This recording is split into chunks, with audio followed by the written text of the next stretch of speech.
For months, the Democratic Party has been very public about their intentions for the bill. The word infrastructure no longer has any meaning when it comes out of their mouths because everything has been infrastructure at some point. Child care for a while until it took a backseat to court packing. Now climate action is infrastructure. Back home, we deal in truth and consequences. Tennesseans have spent the past few days looking at everything hunkered down inside this package.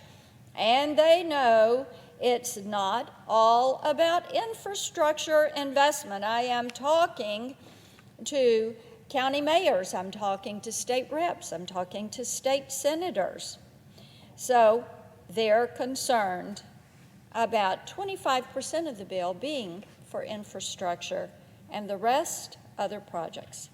I've spoken numerous times about the ways President Biden and his faithful lieutenants in Congress have tried to diminish freedom in the name of progress, but I am compelled to remind my colleagues once again that the decision to increase government spending is a decision to increase government involvement and eventually government control.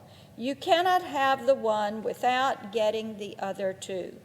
This isn't investing in the future. If anything, this pattern of reckless spending will ensure that the version of the American dream so many of us have enjoyed disappears before our youngest generations are old enough to sign the dotted line on their driver's license application.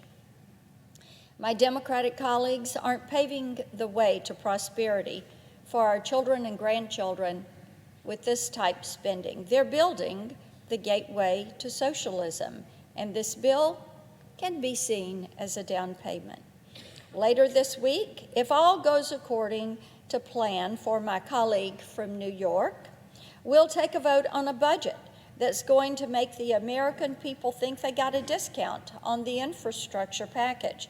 It's another day, another fight over a multi-trillion-dollar spending spree that defies common sense and rejects all notions of accountability.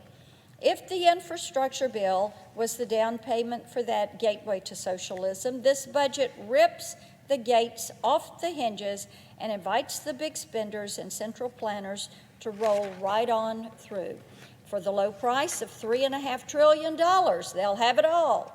A laundry list of incentives for government dependency, a foot in the door to our homes and families, and an excuse to seize power and centralize it right here in Washington.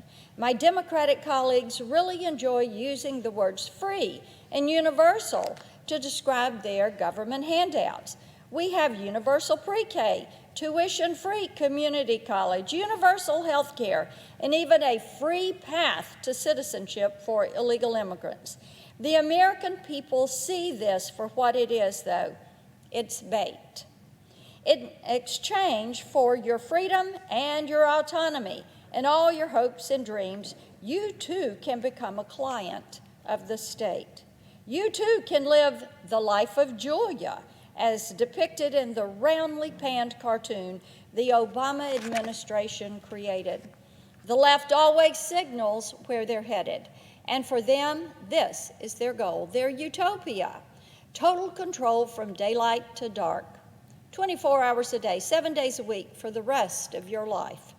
Our public debt is set to hit $45 trillion by 2031. $45 trillion. Deficits are on track to hit $1.8 trillion. Yes, indeed, that's every year.